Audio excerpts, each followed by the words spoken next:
Bienvenidos al Gran Teatro de Febrero, el mes del amor, donde el sistema nos vende un ideal de color rosa industrial. Escaparates, tarjetas, corazones, algoritmos, todos gritando que si no tienes a alguien, estás roto. Que la plenitud es un pack de dos, un combo de felicidad empaquetada. Nos han contado que el amor es un regalo de los dioses, una flecha que dispara a un niño en pañales, o un enjambre de abejas que hay en el estómago. Pero ¿y si te dijera que en realidad el amor es la respuesta técnica, desesperada y brillante de una especie que sabe, en lo más profundo de su ser, que está aterradoramente sola? Vale, lo sé, en realidad es un mes bonito y no es mi plan aguarle la fiesta a nadie. Además, lo admito, está bien tener un momento en el año en el que recordemos amar. Le regalemos algo a ese ser querido y recordemos lo importante que es este bello vínculo. Pero, ¿qué es exactamente aquello a lo que llamamos amor? ¿Es la construcción de nuestra voluntad o una trampa de la genética? ¿Un acto de libertad o una condena biológica? Hoy vamos a despojar el amor de su purpurina, su marketing y sus violines para hacerle una autopsia clínica a Cupido. Y vamos a intentar resolver la pregunta: ¿qué es realmente el amor? Para entender mejor por qué amamos, debemos entender que el amor no es una constante biológica inmutable, sino una construcción de retales históricos. Si retrocediésemos 4000 años atrás a las tablillas de Mesopotamia, encontramos en el poema de Gilgamesh que el afecto fue la herramienta que civilizó al salvaje. Al conocer el cuidado y amor de Shamhat, Enkidu pierde su velocidad bruta, pero gana autoconciencia. Desde el principio de la escritura, amar es perder poder a cambio de pertenencia. Si viajamos hacia el este, hacia la India antigua, descubrimos una versión del amor que Occidente tardaría milenios en descubrir. En el hinduismo, el kama, el deseo, el placer, es una meta de la vida humana. De aquí surge el Kama Sutra, un texto que a menudo malinterpretamos como un simple manual de posturas, pero en realidad es un tratado del arte de vivir, de cortejar y de cultivar la armonía entre dos seres. Para el pensamiento hindú, el placer sexual es una forma de energía cósmica. No hay vergüenza en el cuerpo porque el cuerpo es el templo donde se manifiesta la divinidad. Por otro lado tenemos el budismo. Si el hinduismo abraza el deseo, Buda lo identifica como la raíz del dolor, llamando Tana a esa sed desesperada por poseer lo que nos da placer, y por otro lado llamando Mota a una benevolencia que no desea poseer, sino desear el bienestar del otro sin condiciones. Buda lo explicaba con una parábola desarmante. Decía que si te gusta una flor, la arrancas para tenerla contigo. Eso es apego. Pero si amas una flor, la riegas cada día. Eso para Buda era el amor. El deseo consume la belleza, mientras el amor real permite que el otro florezca. Para el budismo, el vínculo no es un nudo que aprieta para retener, sino una mano abierta que permite al otro ser. Luego tenemos a los griegos, quienes intentaron clasificar todo este caos sensorial con una lupa más analítica. Ellos no tenían una sola palabra para el amor, tenían un ecosistema de conceptos. Tenían el eros, ese fuego carnal y destructivo, la filia, la lealtad profunda entre iguales, el estorgué, el afecto natural en la sangre, y mucho antes de que el cristianismo lo hiciera suyo, el ágape, el amor de la estima, una elección racional de valorar al otro. En el banquete de Platón se nos cuenta que originariamente éramos seres circulares, con dos brazos, dos piernas y dos caras pegadas en una sola cabeza. Éramos tan poderosos que Zeus, temeroso de que asaltáramos el Olimpo, decidió partirnos con un rayo por la mitad. Y decía Platón, desde entonces, cada mitad busca su otra mitad para recuperar su esencia original y así reparar la herida. Es una metáfora preciosa, pero también es la semilla de la mayor patología moderna, la creencia de que somos medias naranjas, seres incompletos vagando por un mundo hostil esperando una validación externa. Y en el corazón del Imperio Romano el escenario era otro, el matrimonio. No era una cuestión de sentimientos, sino de linaje y de propiedad. La ley romana buscaba asegurar la transmisión de la herencia. Pero en medio de toda esa frialdad legal surgió una figura disruptiva, Jesús de Nazaret, Él tomó el ágape griego y lo llevó al extremo absoluto, transformándolo en un amor incondicional que incluía al enemigo y exigía un sacrificio propio. Un nuevo mandamiento os doy: amad a vuestro prójimo como a vosotros mismos. Transformó la figura de un Dios justo e iracundo judío para asentar una religión basada en el amor y la piedad. San Pablo, en su primera carta a los Corintios, versículo 13, cristalizó esta revolución. Todo lo sufre, todo lo cree, todo lo espera, todo lo soporta. Aquí el amor deja de ser una búsqueda de placer o un contrato para convertirse en una renuncia absoluta. Fue en esta tensión entre la ley romana y el sacrificio cristiano que surge la leyenda de San Valentín. Se cuenta que bajo el reinado del emperador Claudio II se prohibieron los matrimonios porque se creía que los hombres solteros, sin ataduras afectivas, eran mejores soldados. Valentín, un sacerdote que entendió que el vínculo era más fuerte que el imperio, desafió el decreto casando a los jóvenes en secreto. Su ejecución, un 14 de febrero, marcó el inicio de una narrativa romántica, y sobre esa tumba colocamos a Cupido, la versión romana del dios griego de la pasión, Eros. Esta mezcla de sacrificio cristiano, pragmatismo romano y mitología eclosionó finalmente en el amor cortés medieval. Los trovadores de Provenza inventaron la idea de que amar es sufrir, estableciendo que la angustia es la única prueba de un sentimiento verdadero. Se romantizó el vasallaje del caballero hacia doncellas casadas, convirtiéndose el amor no correspondido en la máxima aspiración espiritual. El valor ya no estaba en el encuentro, sino en el sacrificio y la humillación ante lo imposible. Occidente aprendió a disfrutar de la frustración, convirtiendo el vínculo en una jaula de oro donde la mujer desaparecía como sujeto para convertirse en un objeto místico. Siglos después llegaría la revolución industrial. Al arrancar a las personas de sus comunidades para hacinarlas en fábricas, la familia extensa se desmoronó y el hogar se convirtió en el único refugio frente a la brutalidad del acero. El romanticismo surgió entonces como un grito de resistencia, volviendo a traer nuevamente muchos ideales griegos. Los románticos impusieron la lógica del corazón frente a la lógica de las máquinas.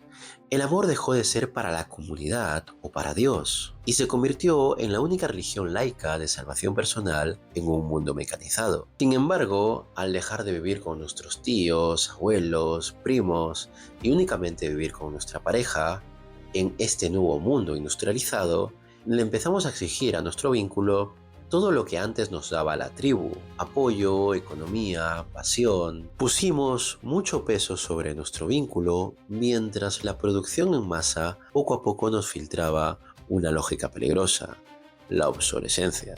Pero de eso ya hablaremos más adelante. El siglo XX terminó de dinamitarse con la entrada de la mujer en el mercado y de la revolución sexual, desprendiendo el amor de su carga sagrada para entrar en la era de la autonomía absoluta. Pero liberarnos de las cadenas del deber, caímos en las redes del mercado. Y hemos llegado a mercantilizar también el amor. Hemos pasado de un contrato forzado al consumo rápido, donde el vínculo es un producto descartable. Pero si quitamos el contrato romano, el sacrificio cristiano, el drama romántico y la obsolescencia de mercado, ¿qué nos queda? ¿Por qué el amor nos hace sentir esa punzada en el pecho que nada parece calmar? Para descubrir qué es lo que nos hace buscar al otro, tenemos ahora que mirar hacia adentro, hacia nuestra propia biología.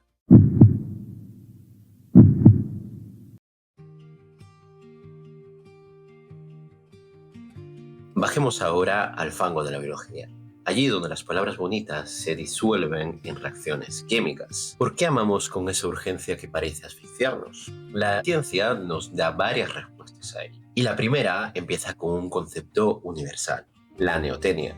En biología, la neotenia es cuando un individuo mantiene rasgos de su etapa de cría en la vida adulta. Para el ser humano, la neotenia fue una estrategia fundamental de supervivencia. Nacemos con el cerebro a medio cocinar y el cráneo sin sellar. Si no existiese ese mecanismo violento, adictivo e irracional que obligara a los padres a quedarse a cuidar a ese ser inacabado, nuestra especie se habría extinguido. Y a esto se le añade una trampa visual: el esquema de bebé. Esas cabezas grandes y ojos enormes son un secuestro neuroquímico diseñado para disparar oxitocina y dopamina en nuestros cerebros, anulando así nuestra agresividad. Y es por eso por lo que los bebés nos parecen tan monos, tan bonitos, tan achuchables.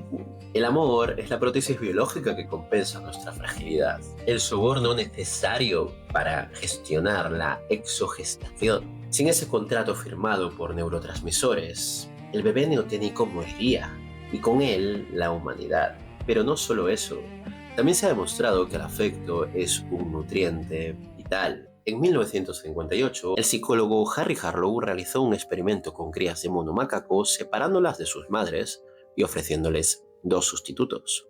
Una madre de alambre, que proveía leche a través de un biberón, y una madre de felpa, que no ofrecía alimento alguno, solo calor y una textura agradable. Lo asombroso fue que las crías prefirieron pasar la mayoría de horas abrazadas a una madre de felpa suave que no daba alimento antes que estar con una madre de alambre que proveía leche.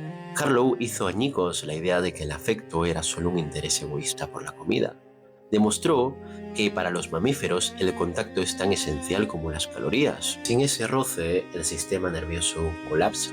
Ahora observemos los engranajes que nos obligan a mantener ese vínculo. En esta escalera de adicciones químicas hay un peldaño muy importante: el enamoramiento. Cuando te enamoras, la dopamina, el neurotransmisor de placer y recompensa, inunda tu cerebro, dándote una euforia de adicto. Pero para que no te distraigas, el cuerpo eleva los niveles de cortisol, la hormona del estrés. Tu cuerpo interpreta que el otro es vital para tu supervivencia y te pone en un estado de alerta máxima, una tensión constante que te impide comer o dormir. Simultáneamente, los niveles de serotonina se desploman, transformando tu cerebro en una estructura químicamente indistinguible de la de un paciente con trastorno obsesivo-compulsivo.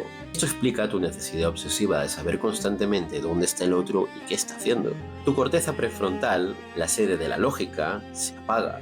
El juicio muere para que el instinto de unión triunfe. Sin embargo, este cóctel químico tiene fecha de caducidad. Se ha determinado que el enamoramiento dura aproximadamente unos 3 años. Y es necesario que se acabe. Si esa obsesión mantuviera el mismo voltaje durante años, el corazón fallaría y el sistema inmunitario se rendiría bajo el peso del estrés crónico. Literalmente moriríamos de amor. Por eso el cerebro está programado para enfriarse, transformando ese fuego inicial en un pulso más lento y estable. La naturaleza en los mamíferos tiende genéticamente a la promiscuidad para asegurar la diversidad genética. Y sabiendo esto, cabe preguntarnos, ¿es la fidelidad un invento humano? ¿Es una imposición moral o hay algo más profundo operando en nuestras células? Para responder a esto se observó a los ratones de campo. Ellos, a diferencia del resto de roedores, son monógamos de por vida. El secreto de su lealtad no está en un código ético, sino en dos sustancias: la oxitocina y la vasopresina. La oxitocina es la hormona del vínculo y la confianza. Se libera masivamente en el orgasmo y el contacto físico, generando una sensación de seguridad. La vasopresina, por su parte, regula la conducta social y la agresividad territorial en defensa de la pareja. En estos ratones, el cerebro tiene una densidad altísima de receptores para estas hormonas en sus centros de recompensa. Para ellos, el sexo con su pareja habitual activa un circuito de adicción tan potente que la fidelidad se convierte en una necesidad biológica. Si bloqueas estos receptores, el ratón más fiel se vuelve promiscuo. Entonces, ¿somos como estos ratones? No exactamente. El ser humano habita un espacio gris. Tenemos los circuitos de la vasopresina para crear vínculos profundos, pero también arrastramos el efecto Coolidge. Este fenómeno biológico, mostrado en casi todos los mamíferos, muestra cómo el interés sexual disminuye ante una pareja familiar y se dispara ante una nueva. Es el impulso de los genes por diversificarse. Y aquí es donde la biología choca contra la cultura. La fidelidad humana no es un instinto puro de lealtad como el de los ratones, ni una promiscuidad absoluta como el del resto de primates. Es una decisión de la voluntad, que utiliza nuestras herramientas biológicas de apego para frenar ese impulso ante la novedad. Somos animales que intentan usar la química del vínculo para domesticar el hambre de la genética. Justamente en este conflicto es donde Sigmund Freud encuentra su mina de oro. Freud entendió que el ser humano es el único animal que convierte esta tensión biológica en un drama existencial.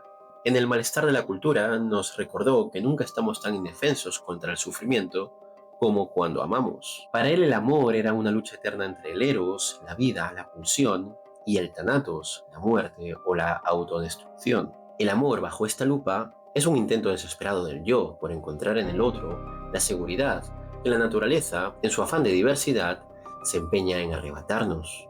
Freud creía también que estas pulsiones no tenían filtro, es decir, que de no ser por el dique de la cultura nos vincularíamos sexualmente a nuestros familiares o a nuestros amigos. Para él el amor era solo inhibición, una energía sexual que no puede ser satisfecha y se desvía en el afecto. Sin embargo, la psicología moderna ha jubilado parte fundamental de esa visión.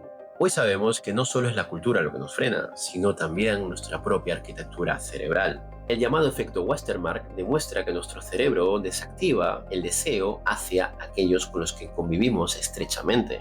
Por eso, por norma general, no sueles desear a tus hermanos o a tus padres, y muchas amistades son tan sólidas, porque hemos convertido a nuestros amigos en falsos familiares. La psicología explica quién nos atrae, pero la biología evolutiva explica por qué actuamos de forma distinta en el cortejo.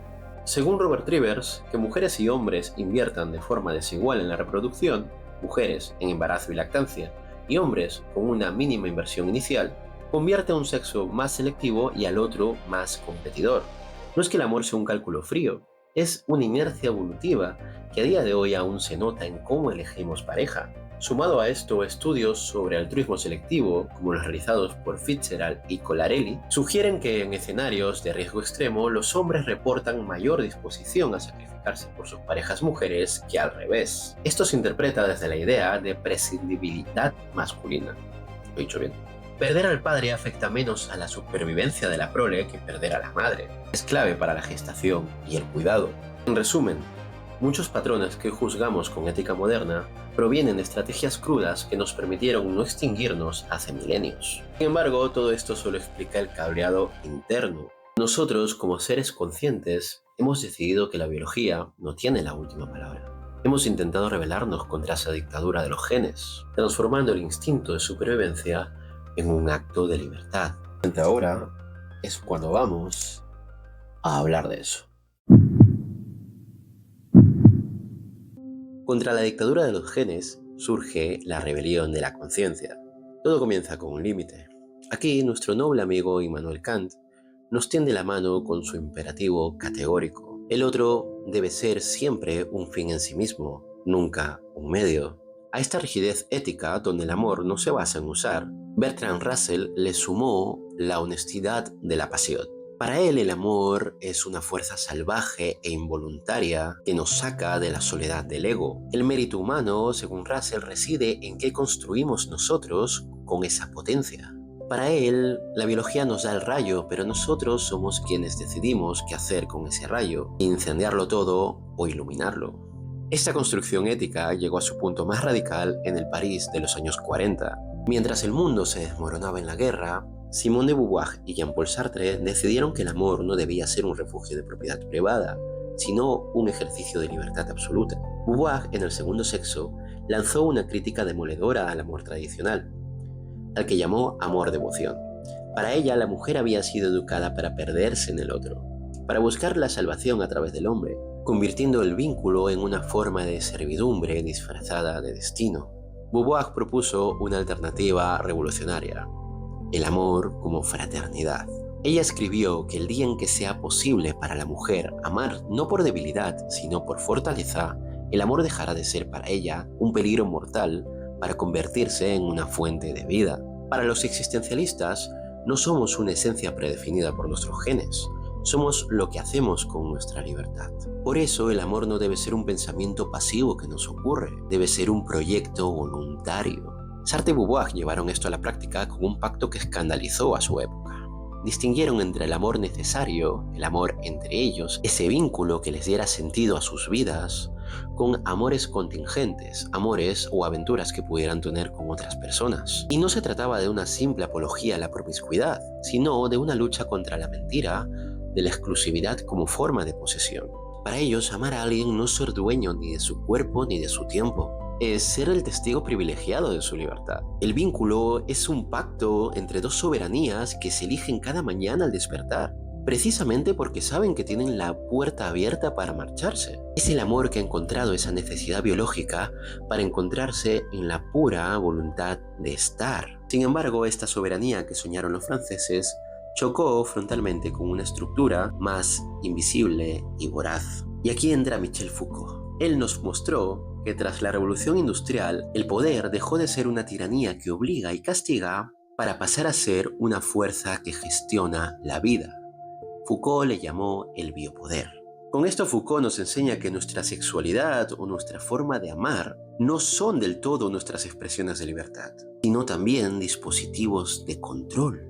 El sistema necesita que tu deseo sea productivo, que tu cuerpo sea clasificado y que tu amor sea funcional a la estructura social. Nos hicieron creer que éramos libres para hablar de sexo, cuando en realidad solo estábamos siendo confesados y etiquetados por el poder para ser mejor gobernados. Y a día de hoy ese amor ha mutado en algo que Bauman ha llamado amor líquido. En el mercado digital de los afectos, el biopoder de Foucault se ha aliado con la logística de Amazon.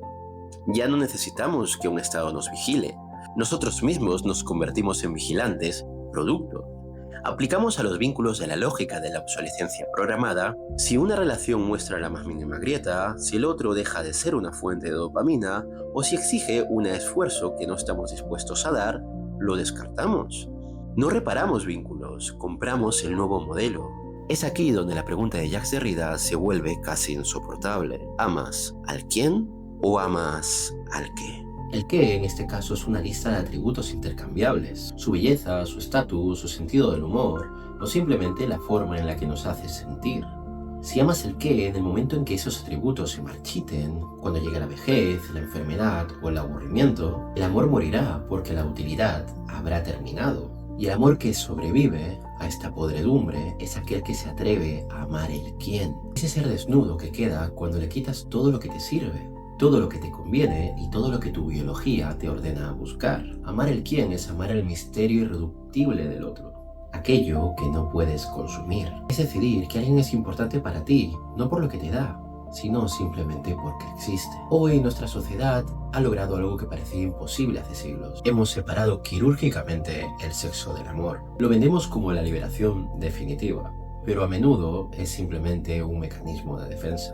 Estamos rotos, cansados del amor líquido, y hemos decidido que el sexo es un placer seguro, mientras que el amor es un riesgo inasumible. Preferimos el intercambio de fluidos al intercambio de miedos, porque el sexo nos ofrece una descarga inmediata, pero el amor nos exige vulnerabilidad. Y hoy la vulnerabilidad es el verdadero tabú, el único lugar a donde ya no nos atrevemos a entrar. Foucault nos recordaría que esta hipersexualización no es libertad, sino otra forma que tiene el sistema de gestionar nuestros cuerpos. Nos hemos convertido en consumidores de orgasmos para no tener que ser constructores de vínculos. Buscamos desesperadamente ese incendio químico de la adolescencia, ese primer choque que nos haga sentir algo, pero nos frustramos porque el amor maduro requiere otra temperatura. El amor real no es el subidón del principio. Es lo que queda cuando la dopamina ya ha huido. Es la decisión diaria de permanecer cuando el misterio se ha vuelto cotidiano y el producto ya no es nuevo. Es, en esencia, la voluntad de no huir de lo que nos importa. Y esta fractura nos ha dejado una soledad compartida.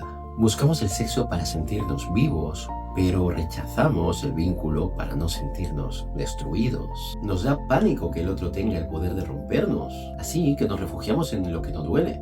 El consumo, la pantalla, la carne sin nombre. Sin embargo, hay una realidad biológica que ningún algoritmo puede ocultar, y es que somos la especie más frágil del planeta. Nacemos inacabados y dependientes. Y esa fragilidad que tanto intentamos ocultar con cinismo y desapego es precisamente nuestra única oportunidad de ser reales. Llegamos al final de la autopsia. Febrero acabará. Los escaparates cambiarán de color y las flores se marchitarán en la basura. Pero para muchos, la soledad seguirá ahí, intacta. Y está bien.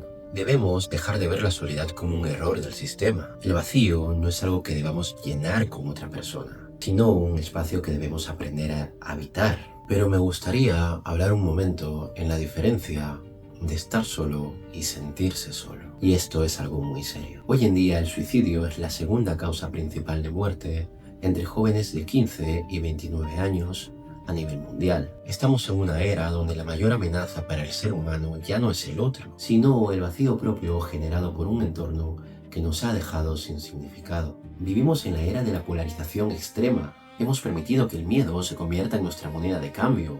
Guerras, deportaciones masivas y un odio que se propaga por las redes como un cáncer. Y no es que una entidad oscura nos quiera asustados y divididos, es que nosotros, en nuestro vacío, hemos dejado de cuidar el tejido que nos une. Hemos sustituido el esfuerzo de comprender al otro por la comodidad de despreciarlo.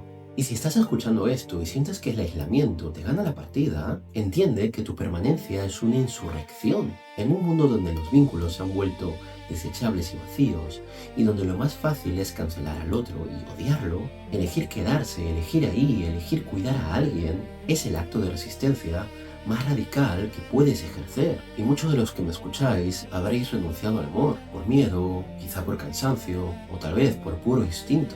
Y es legítimo. Habréis separado el sexo del alma, o habréis quizá levantado muros para que nadie vuelva a destrozaros. Pero la solución no es el aislamiento, ni volver a las viejas jaulas de posesión. La solución es entender que el amor, despojado de sus parafernalias y de sus trampas químicas, es simplemente la capacidad de prestar atención. Es la voluntad de reconocer que el mundo existe fuera de nosotros y que a pesar del riesgo, decidimos estar aquí para el otro. Y vincularse no es solo encontrar una otra mitad. Vincularse es el acto de regar una planta, de conmoverse con una idea, de sostenerle la mirada a tu propio reflejo en el espejo y decidir que ese ser que ves, con todas sus grietas neoténicas y con todas sus cicatrices a cuestas, merece ser cuidado. El amor es la fuerza que nos permite decir: aquí estoy, en un universo que parece no tener centro. No es algo que mendigas del exterior para ser validado. Es una luz que tú proyectas para iluminar lo que te rodea. El universo entero ha conspirado 13.000 millones de años para que hoy estés vivo, pensando y sintiendo. No estás solo, estás conectado a cada átomo que decidió unirse para que pudieras existir. Al final del todo, lo que nos separa de la nada no es solo el calor de otra mano, sino también el calor que nosotros mismos somos capaces de generar. Significas algo porque eres el único lugar del universo donde tu historia está ocurriendo. Eres la prueba viva de que la vida, para ser vida, decidió ser frágil antes de estar sola. Así que hoy, con tus heridas y tus miedos, frente a la polarización y el odio, elige amar. Elige la vulnerabilidad sobre la armadura. Porque al final el amor no es lo que nos oculta del dolor del mundo, es lo que nos permite atravesarlo sin ser destruidos. El amor es el motor que nos mueve cuando el mundo parece haberse detenido. Usemos esa fuerza no para refugiarnos, sino para construir, para ser la presencia que rescata al otro del silencio y para decidir con cada respiración que nuestra historia merece ser contada. El amor es la voluntad venciendo al miedo. Es el acto de no soltarnos, donde la vida vence por fin al vacío. Viva la vida y viva el amor.